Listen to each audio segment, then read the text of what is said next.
कुछ दिन पहले, सबसे पहले आपका बहुत बहुत धन्यवाद कि आप सब यहां डिस्कशन के लिए आए, मेरी बात सुनने आए। इसके लिए आपको पहले ही मैं धन्यवाद करना चाहता हूं। कुछ दिन पहले मैं रायबरेली गया था और वहां मुझे मोची की दुकान दिखी, तो मैं वहां रुक गया। मैं उनके पास जाके बैठ गया, समझना चाहता था ये कर क्या रहे हैं। बातचीत हुई और मैं उनको देख रहा था। मोची हैं, हाथ में अनलिमिटेड स्किल थी उनकी, मतलब 30-40 साल का एक्सपीरियंस था। मैंने वो जूता लिया, मैंने बनाने की कोशिश की, वो मतलब सवाल ही नहीं उठता। मतलब मुझे 1-2 साल लग जाएंगे मतलब शुरू करने में। बातचीत हुई, मैंने पूछा क्या हो रहा है, कैसे चल रहा है। उन्होंने कहा ये जो मेरा बेटा है ये पहले मेरे साथ काम करता था, अब नहीं करता है, ये भाग गया, चला गया। तो मैंने कहा नहीं है। और फिर उन्होंने मुझे बोला कि राहुल जी, मेरी लाइफ में सिर्फ एक व्यक्ति ने, मेरे पिता ने मेरी रिस्पेक्ट की है और किसी ने मेरी रिस्पेक्ट नहीं की, और ये सब लोग मेरा मजाक उड़ाते हैं। तो मैंने कहा, उनसे कहा कि तुम्हें मालूम कैसे कि मजाक उड़ाते हैं? नहीं, कभी कभी तो मुझे सीधा बोल देते और कभी कभी दूसरे लोग मुझे आके कहते हैं। मैं जब जा रहा था मैं सोच रहा था, इतना हुनर है, इतनी स्किल है और किसी से इनको इज्जत नहीं मिल रही, और ऐसे हजारों लोग हैं। और ये हिंदुस्तान में हर रोज हो रहा है।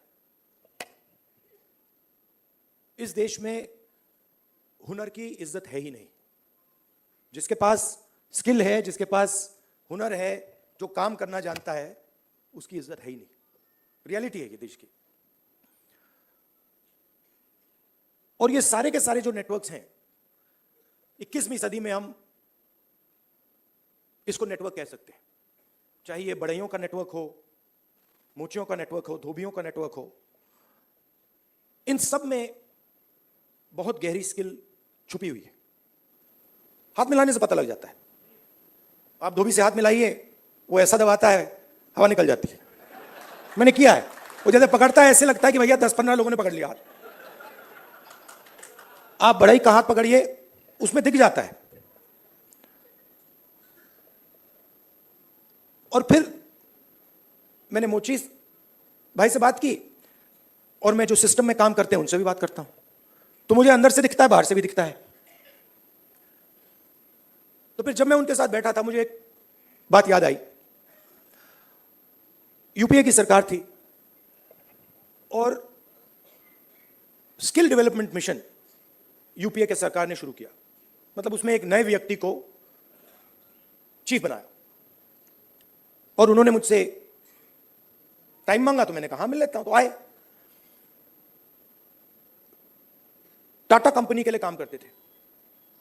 आए, बैठे, और उन्होंने मुझे,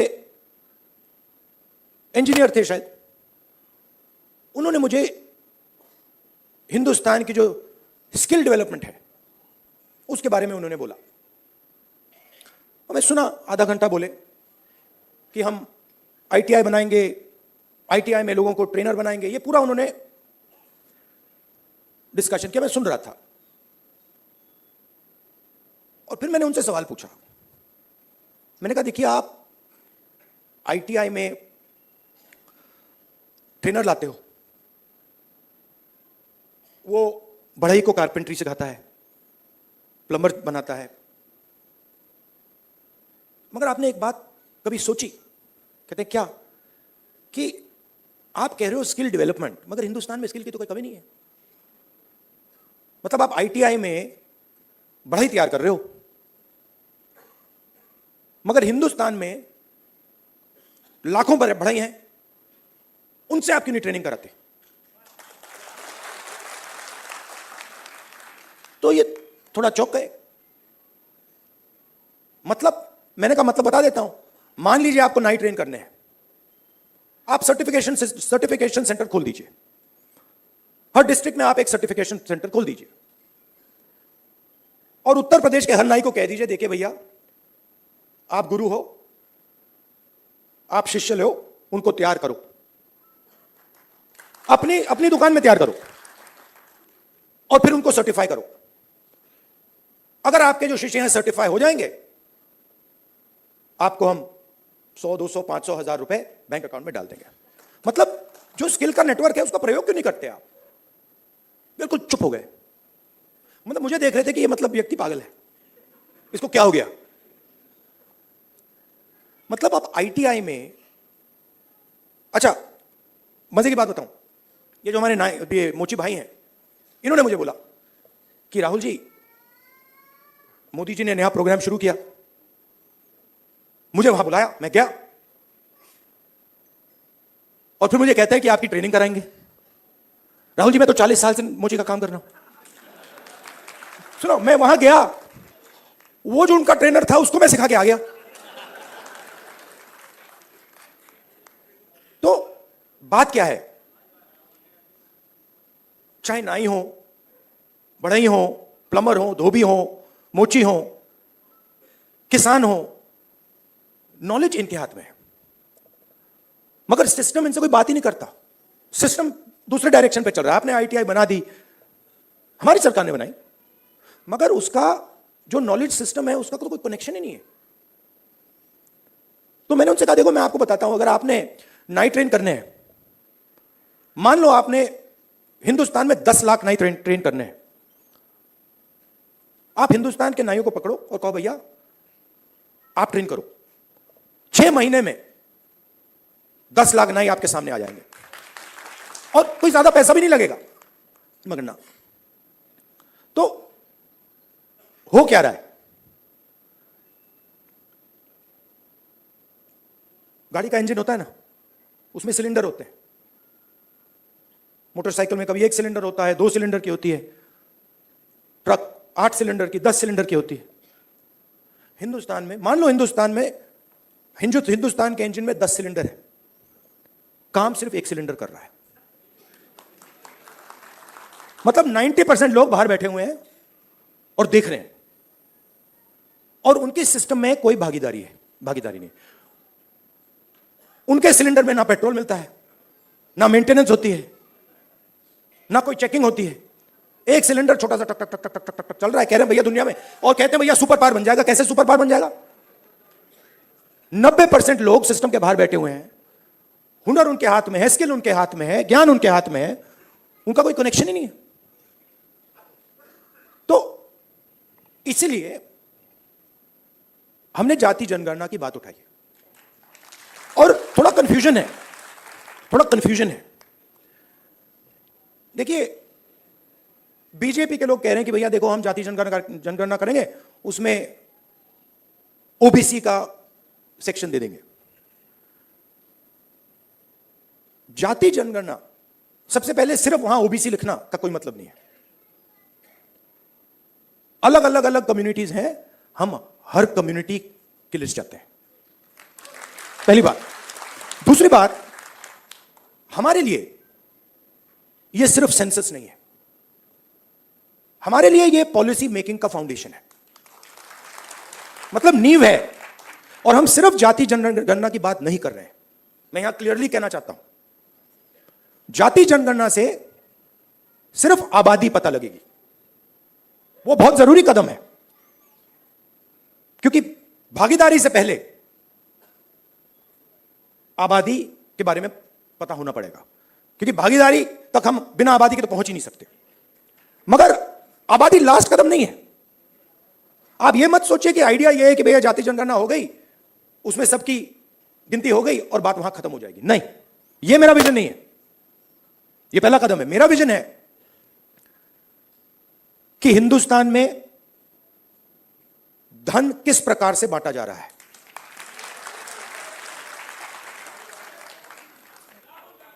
ओबीसी के हाथ में कितना है, दलितों के हाथ में कितना है, मजदूरों के हाथ में कितना है? पहली बात।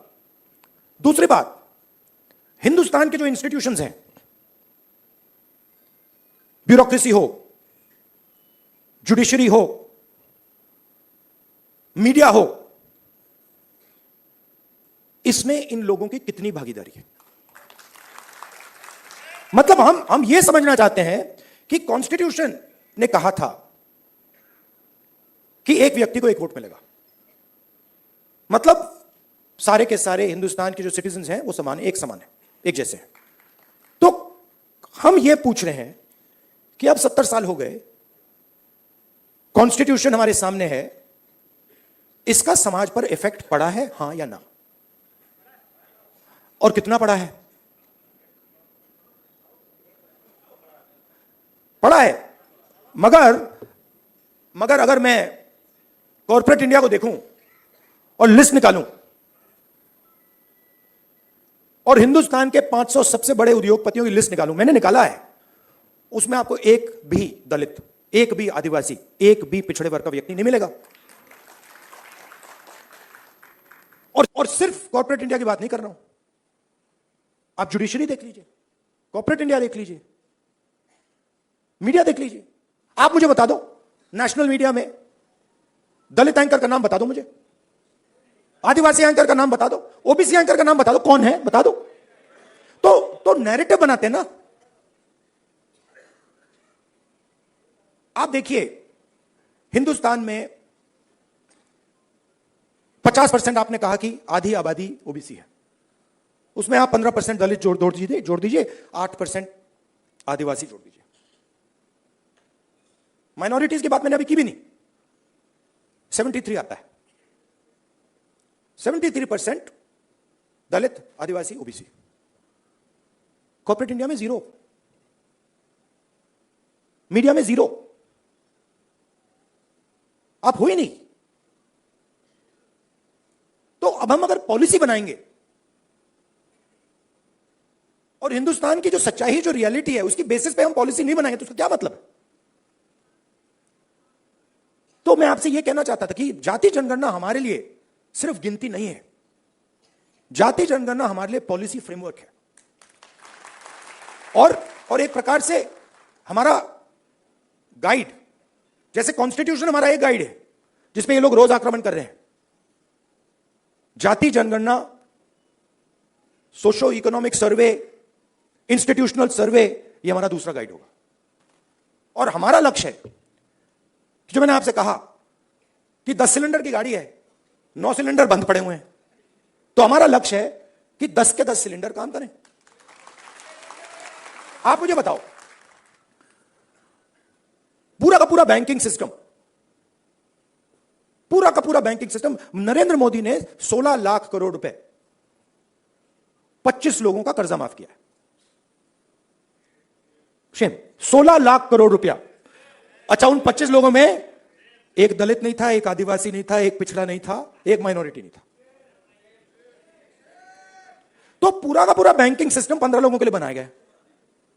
ये जो हमारे भाई हैं, जो मोची का काम कर रहे हैं, जिनको पूरी लाइफ में इज्जत नहीं मिली, इनके लिए एक बैंक क्यों नहीं है जो इनकी मदद करे? क्या कि हम स्पेशलाइज बैंक बनाएंगे सिर्फ इनके लिए? तो पॉलिसी मेकिंग फ्रेमवर्क का यह मतलब है, हमारा काम हिंदुस्तान की 100% आबादी की मदद करने का है। हमारा काम 5%, 10% आबादी की मदद करने का नहीं है। वो सरकार का काम हो ही नहीं सकता। और उसके लिए हमें इंफॉर्मेशन चाहिए। 21वीं सदी है, हमें डेटा चाहिए। डेटा ही नहीं। आप नोट कीजिए, मैंने 2 चीजें कही हैं। मैंने कहा है कि जाति जनगणना, social economic census, institutional census हम कराएंगे, और 50% का जो बैरियर है, जिसको हम एक्सेप्ट नहीं करते हैं, फ्रैंकली बोलूं तो इसको हम उड़ा के फेंक देंगे। ये 2 चीजें मैंने कही हैं। और मगर उसके बाद मैंने आज तक सुनिए, आज तक उसके बाद हम क्या करेंगे मैंने नहीं बोला है, क्योंकि पहले मैं चाहता हूं कि हमारे सामने डेटा हो कि भैया इतने दलित हैं, हिंदुस्तान के इंस्टीट्यूशन में उनकी इतनी भागीदारी है, रिजर्वेशन की बात होती है मगर चांस नहीं मिलता। सच्चाई है, सब जानते हैं। उल्टा उल्टा हो जाता है, लैटरल एंट्री हो जाती है, लैटरल एंट्री हो जाती है। मैं आपको गारंटी देता हूं लैटरल एंट्री में आपको 90% का कोई नहीं मिलने वाला। एक साइड आपको लैटरल एंट्री से मारते हैं, दूसरे साइड कॉन्ट्रैक्टर। तो मतलब नीचे देखो वहां पिटाई हो रही है, ऊपर देखो वहां पिटाई हो रही है, साइड देखो वहां पिटाई हो रही है, मतलब जहां भी देखो। और 90% आपकी आबादी है।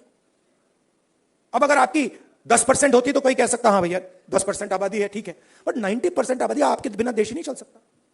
और फिर मीडिया में आपको दिखेगा भैया, एक पहले क्या होगा, वो बॉलीवुड की बात करेंगे, वहां पे डांस गाना दिखेगा, उसमें भी आपको कोई 90% का नहीं मिलने वाला, कोई नहीं मिलेगा। मैंने चेक किया भाई, मैंने लिस्ट निकाली है। मैंने कहा भैया मिस इंडिया की लिस्ट निकाली मैंने कहा देखता हूं, मैं कहता हूं देखो यार। अच्छा अब कहते हैं मिस इंडिया की लिस्ट निकाली मैंने। सुनो सुनो, मैंने मिस इंडिया की लिस्ट निकाली, कहा ठीक है देखते हैं। मतलब माइनॉरिटी भी 90% में आती है मैडम, आप भी शामिल हैं। और आपको और शायद जो आपके साथ हो रहा है वो सबसे ज्यादा खराब है। मतलब आप पर तो डायरेक्ट आक्रमण हो रहा है, राइट? मगर आप भी 90% में हैं। तो मैंने लिस्ट निकाली मिस इंडिया की, मैंने कहा भैया इसमें तो होगा, मतलब एक दलित महिला तो होगी, एक आदिवासी महिला तो होगी ना दलित है, ना आदिवासी, ना ओबीसी, कोई नहीं। तो डांस गाना चलेगा वहां पे, कोई क्रिकेट की बात करेगा, कोई बॉलीवुड की बात होगी, किसानों की बात नहीं होगी, मजदूरों की बात नहीं होगी। आपने कभी मीडिया में मोची का इंटरव्यू देखा है? बस मेरे चैनल पे आ रहा है और किसी चैनल पे नहीं आ रहा। आप चाहे मोची हो, बढ़ई हो, प्लम्बर हो, धोबी हो, कभी नहीं दिखेंगे। और ये देश को चलाते हैं लोग। और फिर मीडिया में कहते हैं भैया मोदी जी गले लग गए, सुपर पावर बन गया। कभी वो यूक्रेन भागेंगे, कभी रूस भागेंगे, वो कभी गले लगेंगे, और फिर भैया सुपर पावर बन गया, सुपर पावर बन गया। मतलब कैसे बन गया? 90% लोग मतलब शामिल ही नहीं है उसमें, बेरोजगार हैं, भूख लग रही है। तो पूरा का पूरा मतलब डिस्कशन वही 10-15 लोगों में होता है, वही एंकर हैं, वही एक्सपर्ट हैं, वो 5-6 लोग हैं, वही बोलते रहते हैं एक दूसरे से, और बाकी हिंदुस्तान देखता रहता है। इसलिए ऐसे डिस्कशन बहुत जरूरी है कि भाई 90% क्या सोच रहा है, क्या हो रहा है, क्या इश्यूज हैं, क्या मुद्दे हैं। अच्छा आप एक और बात नोट कीजिए, किसी की टांग टूटती है, वो कहता है भैया मैं अस्पताल में जाके एक्सरे करना चाहता हूं। कभी कोई उससे कहता है नहीं करो एक्सरे? कभी कोई नहीं कहेगा ना कि भैया एक्सरे मत करो। वो चिल्ला रहा है कि भैया मेरी टांग टूटी है, लोग कह रहे नहीं एक्सरे मत करो। नहीं, बट यहां ये हो रहा है, मैं कह रहा हूं जाति जनगणना करना है, एक्सरे करना है, सारी मीडिया वाले कह रहे नहीं करना है। क्यों नहीं करना है? मतलब हमने उसके बाद एक शब्द नहीं बोला क्या करेंगे, हमने सिर्फ यह बोला कि भैया हमें डेटा चाहिए। दलित कितने हैं, आदिवासी कितने हैं, माइनॉरिटीज कितने हैं, जनरल कास्ट के लोग कितने हैं, गरीब जनरल कास्ट के लोग कितने हैं, और कौन सी संस्थाओं में बैठे हैं, बिजनेस में कितने हैं, बॉलीवुड में कितने हैं, मिस इंडिया में कितने हैं। बस हम पता लगाना चाह रहे हैं। सारे के सारे मीडिया वाले, मोदी जी कहते हैं नहीं भैया पता नहीं लगाओ, देश को बांट रहे हो। भाई 90% की हम बात कर रहे हैं, आप कह रहे हो देश को बांट रहे हैं। कैसे देश को बांट रहे हैं? मतलब हम सिर्फ ये कह रहे हैं कि भैया 90% लोगों के पास भागीदारी है, हां या ना चेक करो। कहते नहीं देश को बांट रहे हो।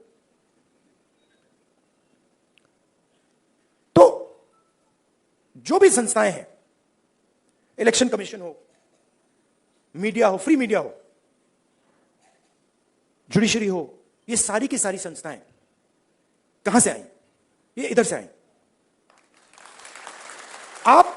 आप इसको मिटा दो तो हिंदुस्तान में एक संस्था नहीं बचेगी। कोई इलेक्शन कमीशन नहीं बचेगा, कोई रिजर्वेशन नहीं बचेगा। जो आपने कहा कि कॉन्स्टिट्यूशन से फायदा मिला, वो 5-10 साल में सब खत्म हो जाएगा। तो जाति जनगणना जो है वो इसको मजबूत करने का काम है। ये आप समझिए, कॉन्स्टिट्यूशन की रक्षा हम कर रहे हैं जाति जनगणना के थ्रू। क्यों? क्योंकि इसको 10% ने नहीं बनाया है, इसको 100% ने बनाया है। और मैं ये भी कहना चाहूंगा कि इसकी सबसे ज्यादा रक्षा आप लोग करते हो। इसकी रक्षा गरीब करते हैं, किसान करते हैं, मजदूर करते हैं, दलित, आदिवासी, पिछड़े लोग, गरीब, जनरल कास्ट के लोग इसकी रक्षा ये करते हैं। अदानी जी इसकी रक्षा नहीं करते।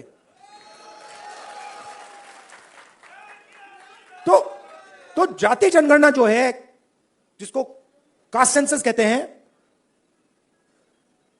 इंस्टीट्यूशनल सर्वे जो हम करवाना चाह रहे हैं, इकोनॉमिक सोशल सर्वे जो हम कराना चाह रहे हैं, वो सब इसकी रक्षा है। क्योंकि मुझे लगता है कि अगर हमने 90% को भागीदारी नहीं दी और 90% को हमने हिंदुस्तान के स्ट्रक्चर में शामिल नहीं किया तो यह नहीं बचेगा। तो इसीलिए यह पैरेलल ट्रैक है। मुझसे किसी ने पूछा, आप संविधान की बात कर रहे हो और आप जाति जनगणना की बात कर रहे हो और आप रिजर्वेशन को 50% से बढ़ाने की बात कर रहे हो। मैंने कहा ये तीनों एक ही चीज है। ये दोनों जो चीजें हैं इसको बचाने की। क्योंकि अगर हम देश में 90% लोगों को भागीदारी नहीं देंगे तो ये नहीं बचने वाला। और हमारा लक्ष्य इसको बचाने का है। ये हिंदुस्तान के गरीब लोगों का प्रोटेक्शन है, किसानों का, मजदूरों का ये प्रोटेक्शन है। इसके बिना जैसे पहले होता था, राजा महाराजा के टाइम में जो मूड में आता था कर देते थे। वो मोदी जी मॉडल चलाने की कोशिश कर रहे हैं, महाराजा वाला, वो शहंशाह वाला मॉडल। हमने मोदी जी को ये करवा दिया। आप अपने आप को नॉन बायोलॉजिकल समझते हो। आप अपने आप को नॉन बायोलॉजिकल समझते हो। आप अपने आप को डायरेक्ट भगवान के साथ कनेक्शन समझते हो। Wrong number. Wrong number. चुनाव के एकदम बाद ये मैंने कहा, देखो हिंदुस्तान के किसानों ने, मजदूरों ने सिर झुकवा के कॉन्स्टिट्यूशन से मत्था लगवा दिया। और ये काम हम नहीं कर रहे हैं। आप मत सोचिए कि राहुल गांधी और ये सब लोग ये काम कर रहे हैं।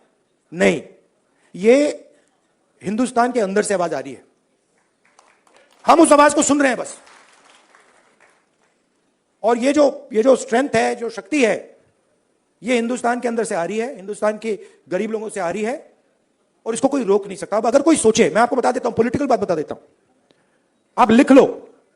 अगर कोई सोचे कि जाति जनगणना को रोका जा सकता है या 50% बैरियर को रोका जा सकता है, मैं आपको बता रहा हूं वो सपने देख रहा है। ये होगा ही होगा। इसको रोका नहीं जा सकता है। ना जाति जनगणना रोकेगा, ना सोशो इकोनॉमिक सर्वे रोकेगा, ना इंस्टीट्यूशनल सर्वे रोकेगा, ना 50% का बैरियर रहेगा। ये तीन सारे के सारे उड़ेंगे। क्योंकि हिंदुस्तान की जनता ने ये मन बना लिया है। ऑर्डर आ गया है, जनता से ऑर्डर आ गया है। अब आपको प्रधानमंत्री जी को यह बात एक्सेप्ट कर देनी चाहिए और ऑर्डर लागू कर देना चाहिए। और अगर नहीं करेंगे तो फिर दूसरे प्रधानमंत्री करेंगे। आपके साथ देखिए, मैं आपको अंत में एक बात बताना चाहता हूं। देखिए, मैंने अब 2004 से मैं पॉलिटिक्स कर रहा हूं, ठीक है, और एक प्रकार से काफी सीखने को मिला मुझे। बीजेपी वालों ने मुझे तंग किया, डिस्टर्ब किया, उनको मैं गुरु मानता हूं कि इन्होंने ही मुझे सिखाया। इनके बिना मैं नहीं सीख सकता था। मैं बता रहा हूं, आप लोग नहीं सिखाते मुझे। आप लोग मुझसे प्यार करते हो, आप नहीं सिखा सकते। उन्होंने मुझे सिखाया, तो वो एक प्रकार से मुझे उन्होंने डायरेक्शन दी, भैया क्या नहीं करना है, उधर देखो, वो नहीं करना। तो एकदम मुझे पता लग जाता है। मैं सुबह उठता हूं, क्या नहीं करना, उधर देखता हूं, अच्छा वो नहीं करना। ऑटोमेटिक है। वो मेरी ओर देखते हैं, कहते हैं भैया क्या नहीं करना, वो राहुल गांधी कर रहा, मत करो। तो ये तो बिल्कुल मतलब पता नहीं आइडियोलॉजिकल है, खून की पता नहीं कौन सी लड़ाई है, बट ये मतलब शायद पता नहीं कब से चल रही है और ये खत्म नहीं होगी। मगर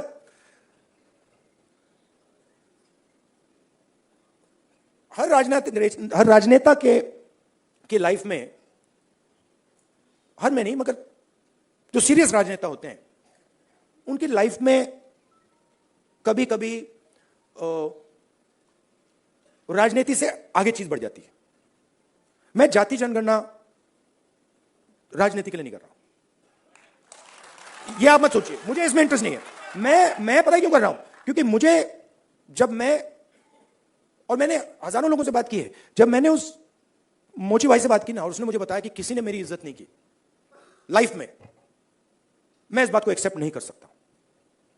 मैं इस बात को एक्सेप्ट करने को तैयार नहीं हूं कि हिंदुस्तान में ऐसे लोग हैं जिनके पास हुनर है, एक्सपीरियंस है, समझ है, मगर रिस्पेक्ट नहीं। मैं इसको एक्सेप्ट नहीं कर सकता। बाकी लोग एक्सेप्ट कर ले, मुझे कोई फर्क नहीं पड़ता। तो मेरे लिए ये औजार है, जाति जनगणना हो, 50% रिजर्वेशन हो, मेरे लिए ये जो हिंदुस्तान के जो आत्मा है, 90% जिसको मैं कहता हूं, गरीब लोग हैं, किसान हैं, उनको इस देश में शामिल करने की के औजार है। और मेरे लिए ये मिशन है, मेरे लिए ये, इसमें कोई मतलब, आप देखोगे आने वाले समय में पॉलिटिकल नुकसान भी होगा तब भी करूंगा, आप देख लेना।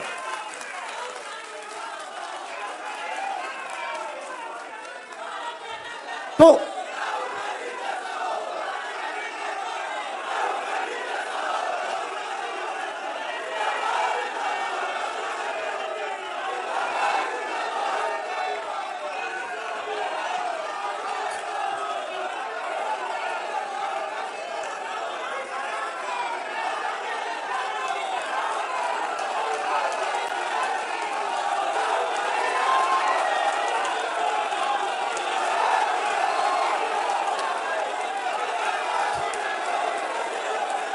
अच्छा बोलने दो।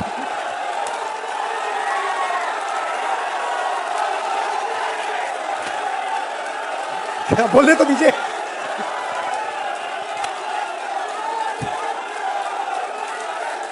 एक बार मैं छोटा था, अच्छा सुनिए दादी, एंड करता हूं मैं अपनी साइकोलॉजी, थोड़ी सी आपको साइकोलॉजी समझा देता हूं। मैं छोटा था, सुनिए थोड़ी सी मैं आपको, तो हुआ क्या, एक दिन एक जर्नलिस्ट आए मेरे पास, लव यू ब्रदर, एक जर्नलिस्ट आए मेरे पास, सीनियर जर्नलिस्ट हैं, तो वो मेरे पास आए, जो मैंने आपको अभी बोला ना, नुकसान हो जाएगा तो भी करूंगा, तो उसको समझा रहा हूं। तो सीनियर जर्नलिस्ट आए, बैठे मेरे पास, उन्होंने कहा राहुल जी, एक सेकंड भाई, आए मेरे पास सीनियर जर्नलिस्ट, और उन्होंने मुझे कहा राहुल जी, मैं पाकिस्तान के नेता थे, पता नहीं मुशर्रफ थे या नवाज शरीफ थे, मैं उनको बहुत अच्छी तरह जानता हूं, उन्होंने मुझे कहा। तो मैंने कहा, तो उन्होंने कहा कि मैं उनसे जाके मिला, और मैंने उनसे कहा कि देखिए, अगर आपने हिंदुस्तान और पाकिस्तान के बीच में पीस करवा दी तो बहुत अच्छा होगा। तो फिर उस व्यक्ति ने, पता नहीं मुशर्रफ था या कौन था, मुशर्रफ ने कहा क्यों, और जर्नलिस्ट ने कहा कि क्योंकि अगर आप हिंदुस्तान और पाकिस्तान के बीच में पीस करा दोगे तो सदियों के लिए लोग आपका नाम याद रखेंगे। लॉजिक ये थी, मैं सुन रहा था, मुझे बता रहे थे, मतलब कि आपको नाम याद रखवाने के लिए काम करना चाहिए। मतलब मैं सोच रहा था, और जैसे मैं सोच रहा था, सुन रहा था उनकी बात, मुझे एक बात और याद आई। यही सवाल मैंने दादी से पूछा था जब मैं छोटा था। मैं दादी के पास गया, मैंने कहा दादी, जब आप मरेंगी, मरने के बाद आपको लोग कैसे याद करना चाहिए, लोगों को आप कैसे याद करना चाहिए? दादी का जवाब पता है क्या था? मैंने कहा आप क्या चाहती हैं कि लोग आपको कैसे याद करें? हाँ, नहीं, उनका जवाब था मैं चाहती हूं कि याद ही ना करें। मतलब क्लैरिटी थी, मैं काम याद करवाने के लिए नहीं करता हूं, मैं काम करने के लिए करता हूं। मुझे याद शायद तो कुछ नहीं लेना देना, वो जो याद वाला है वो नरेंद्र मोदी जी का काम है। तो मेरी थिंकिंग है कि हिंदुस्तान के 90% की जो शक्ति है वो हिंदुस्तान को बनाने में लगे। पूरा इंजन स्टार्ट हो, 10 के 10 सिलेंडर चलें, और लोगों को मजा आए कि भैया हिंदुस्तान है, इसमें भागीदारी है, इसमें रिस्पेक्ट है, इसमें आदर है और हम सब मिलकर इस देश को आगे ले जा रहे हैं। धन्यवाद, नमस्कार।